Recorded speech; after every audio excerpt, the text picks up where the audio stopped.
जाकर देखा ये आवाज किसकी आ रही है। तो चू चू चिड़िया की आवाज थी, लेकिन वो चिड़िया जख्मी थी।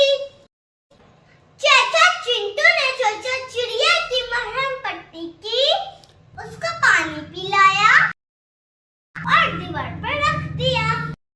थोड़ी देर बाद चिड़िया उड़ गई। प्यारे बच्चों, हमें जानवरों और परिंदों का ख्याल रखना चाहिए। चलिए अब देखते हैं चेचा से कौन-कौन से भाषण होते हैं। चिड़िया चेचा चुकोर चेचा चूहा, चेचा चांद चेचा चांद चेचा चांद पाई। चेचा लिखते कैसे हैं?